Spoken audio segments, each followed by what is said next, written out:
minutes de plus que l'on gagne, eh bien, ce sont des minutes qui nous séparent de cet acte violent qui est l'acte suicidaire. On dit que les femmes détiennent la clé du vote, vous êtes d'accord? Mais les femmes détiennent beaucoup de clés et je pense que là, elles détiendront la clé du vote et j'espère qu'elles voteront, pas seulement selon leur cœur, mais selon leur raison également. Aline Vaudan, vous êtes valaisanne, mais vous êtes établie à Paris. Je ne sais pas si vous votez en Suisse encore. Oui. Oui. Donc là, vous avez suivi un petit peu cette votation du 13 sur les armes à l'arsenal. J'ai du mal à comprendre quels pourraient être les arguments pour garder son arme à la maison. Aujourd'hui, je ne vois pas vraiment qu'est-ce qui pourrait motiver ce choix-là. Donc, je fais peut-être partie des femmes qui feront basculer, je ne sais pas. Vous pensez que les femmes pourraient, comme Marie-Hélène Volpi, être la clé de ce vote? Je ne sais pas si on peut généraliser, mais moi, c'est un sentiment très personnel, quoi. Mais je suis d'accord avec Marie-Hélène, donc ça fait déjà deux. C'est déjà deux. Alors, la réponse, ce sera le 13 février prochain. Et la réponse du ciel, la météo, c'est tout de suite, maintenant.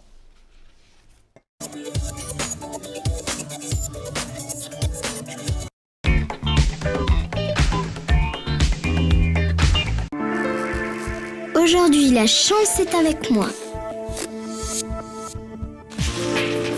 La piste est au top. Je dois virer vite devant les portes. Et Marina passe l'arrivée après une descente phénoménale au Grand Prix Migros. Inscris-toi sur gpmigros.ch. Ce soir, ne manquez pas votre émission Santé sur Canal 9 avec le groupe Mutuelle Assurance.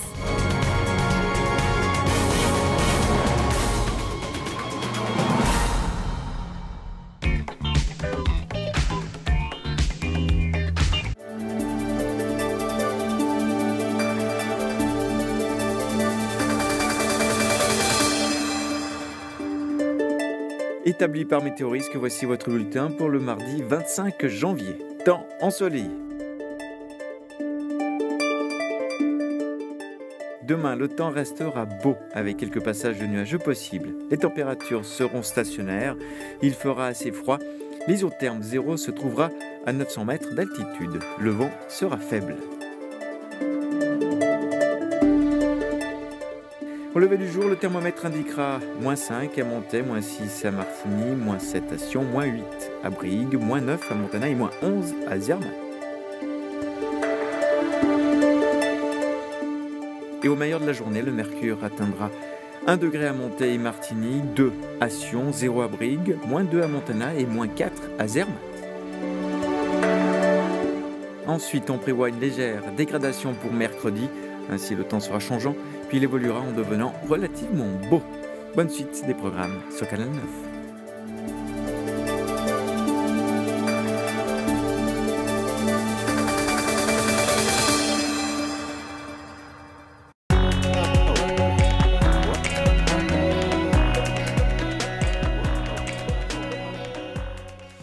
Et pour la météo en langue française, vous l'aurez à la fin de l'heure et puis dans les rediffusions.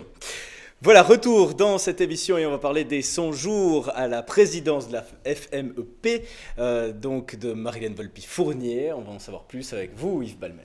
Oui, Marie-Hélène Volpi-Fournier, vous êtes à la tête d'une association, d'une fédération qui compte passer 8000 membres. Vous êtes la première présidente à la tête de la FMEP. Et puis, vous vous occupez passablement de professions et d'associations, hein, donc, comme les enseignants, les policiers, les cantonniers ou encore le personnel de l'État. Ça fait beaucoup de monde. Quel est le corps professionnel qui vous demande le plus de temps ? Oh, tout le monde, il n'y a pas de distinction à la FMEP. En fait, on a 12 associations et puis effectivement, ce qui fait la richesse de cette fédération, sa complexité, bien entendu, c'est que l'on passe effectivement de la part des cantonniers aux enseignants primaires, au personnel de l'État. Ça veut dire en même temps les chefs de service, mais en même temps les employés. Donc c'est vraiment toute une panoplie de gens qui servent l'État du Valais et c'est ça en fait ce qui les réunit et c'est ce pourquoi on les défend. L'actualité, le gros dossier du jour, c'est la loi sur les enseignants, leur statut et leur traitement. Hein. Et donc là, on parle de revalorisation notamment des salaires pour le primaire, pour le cycle d'orientation, moins pour le collège. Alors, pour vous, très brièvement, les gagnants de ce projet de loi ? Écoutez, moi je pense que ce sont les élèves, essentiellement les gagnants de ce projet de loi. Si on arrive à revaloriser l'école et si on arrive à penser l'école, c'est-à-dire qu'il va falloir peut-être revenir sur une réflexion pédagogique autour de l'école, et ça a été le cas avec l'acceptation d'une motion sur l'école primaire, après avoir fait réviser la loi sur le cycle d'orientation. Ensuite, il va falloir penser à quels sont les gens qui travaillent dans cette école, et les gens qui travaillent dans cette école professionnellement, ce sont les enseignants. Et bien sûr, il faut garder une école attractive pour le Valais. Garder une école attractive pour le Valais, ça signifie également avoir des places de travail avec des horaires qui soient acceptables, avec des salaires qui soient attractifs, pour ne pas faire en sorte que tous les gens partent dans les autres cantons et qu'ils reviennent en Valais pour garder cette école valaisanne qui est déjà bonne, mais qu'il faut qu'on la garde toujours bonne. On a l'impression, là vous parlez des gagnants, on a l'impression que les perdants, ce sont les profs du collège, vous êtes d'accord ? Alors, il n'y a pas de distinction. En fait, quand on pense l'école, il faut la penser dans son ensemble. Les enseignants du collège seront tout à fait gagnants du moment qu'il y aura une école obligatoire qui sera de très très bonne qualité, comme elle l'est aujourd'hui, mais qui sera encore un peu plus, qui sera encore plus performante et surtout attractive pour des gens bien formés qui iront travailler dans cette école. C'est la présidente qui parle. L'enseignant, le professeur du collège, au collège? Non, la professeure du collège, c'est en même temps la professeure du collège, parce que vous savez, dans le secondaire, c'est complexe, c'est le secondaire professionnel. Ce sont des gens qui ont les mêmes diplômes qu'au collège ou dans les écoles de commerce. Ce sont les gens qui ont les mêmes formations également académiques, et maintenant une formation pédagogique en plus qui s'est rajoutée pour les gens du secondaire de général, collège et école de commerce, et pour le professionnel. Donc ce sont des gens qui doivent être considérés peut-être de façon un tout petit peu particulière, parce qu'aujourd'hui le focus est sur l'école obligatoire. Et l'école obligatoire avec le cycle d'orientation qui doit être revalorisé parce que les formations ont été changées. C'est 400 francs de plus par mois pour les alors il y a l'aspect salarial, mais il y a aussi l'aspect des conditions matérielles et des conditions d'enseignement qui ont été revues, je pense, vraiment à souhait, avec la loi sur le cycle d'orientation. Et puis de l'autre côté, on a le primaire qui doit être revalorisé dans les conditions salariales, bien entendu, mais surtout pour repenser cette école primaire qui doit être bonne pour les élèves, qui doit s'inscrire dans un contexte qui est roman, qui est suisse, avec l'acceptation par le peuple suisse de Harmos, avec l'acceptation du plan d'études roman. Donc on doit repenser cette école primaire. Alors on va rester sur les chiffres, c'est 30 millions, l'enveloppe globale de plus. Où trouver cet argent? Qui doit payer? Alors, il y a le budget de l'État du Valais, il est complexe. Ensuite, il y a des distinctions entre les 5 départements. Monsieur Roch, avec des règles qui se sont fixées au Conseil d'État et qui ont été acceptées par le monde politique en général, doit chercher cet argent à l'intérieur de son département. Ça, c'est une première règle. Mais ensuite, il y a peut-être une décision à prendre, c'est que l'école valaisanne, aujourd'hui, doit faire dépasser ces règles purement comptable, et on doit dire maintenant, on veut mettre les priorités sur un investissement finalement pour demain, et c'est l'école valaisanne. Et cet investissement pour demain, je le rappelle, il est fait pour les élèves d'abord. En conséquence, il y a bien entendu les gens qui travaillent dans cette école, ce sont les enseignants. Alors, concrètement, qu'est-ce que ça signifie? Ça signifie que dans un premier temps, on a tout un gros paquet qui va nous arriver parce que M. Roch a décidé de lier ces lois de révision du statut et du traitement à la RPT. Il y a peut-être une question de méthode qui va être... Pour vous, ce n'est pas une bonne chose, il faut découper, il faut prendre chaque problème les uns après les autres? Moi, je pense que quand on alourdit un bateau, c'est un bateau qui... risque de prendre l'eau ou voire qui risque de couler.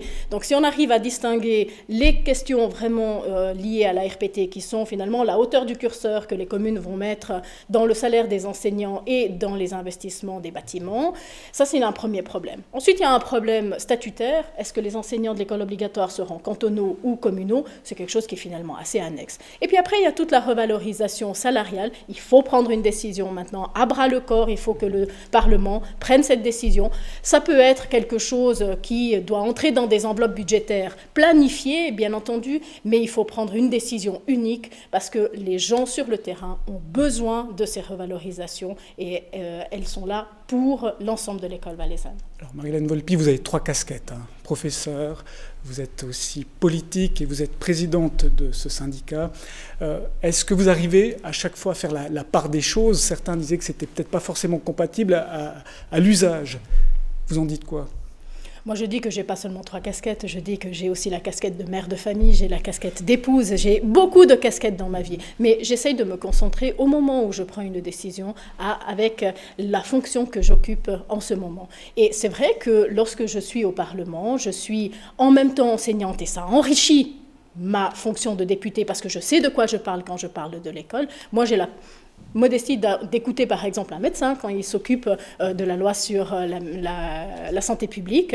Eh bien, j'espère que dans le contexte de l'école, on va m'écouter. Et puis ensuite... Alors, juste, on va parler de votre casquette de politicienne et ce sera la dernière question. Les élections fédérales approchent, année électorale. Est-ce que vous avez fait votre choix? Est-ce que vous serez candidate? Écoutez, je garde encore la réponse parce que je ne serai pas candidate à n'importe quelle condition. D'accord. Aujourd'hui, une certitude, les socialistes feront cavalier seul. Est-ce que ça aura une incidence sur votre choix final? Écoutez, moi je pense que mon parti, les Verts, va faire une chose, c'est qu'il va travailler pour la constitution de ces listes avec les meilleures personnes qu'il considère être bonnes pour aller sur ces listes-là. Pour être plus précis, la condition, c'est une liste unique de la gauche, sauf le Parti socialiste. Alors écoutez, le refus du Parti socialiste par rapport à une liste unique a fait en sorte qu'on appelle chez les Verts tous les gens qui veulent travailler avec nous.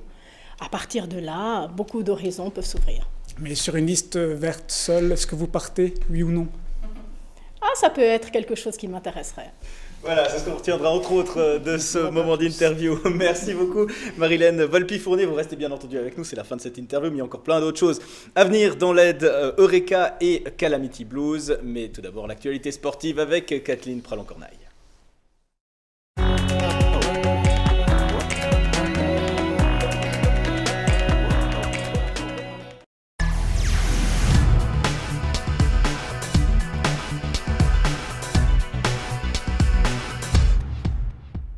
Bonsoir à toutes et à tous, ravi de vous retrouver pour ce rendez-vous sportif. Au programme ce soir, l'exploit de Montaix en basket, la rencontre Sierviège en hockey sur glace, sans oublier notre traditionnel rendez-vous andalou au camp d'entraînement du FC Sion.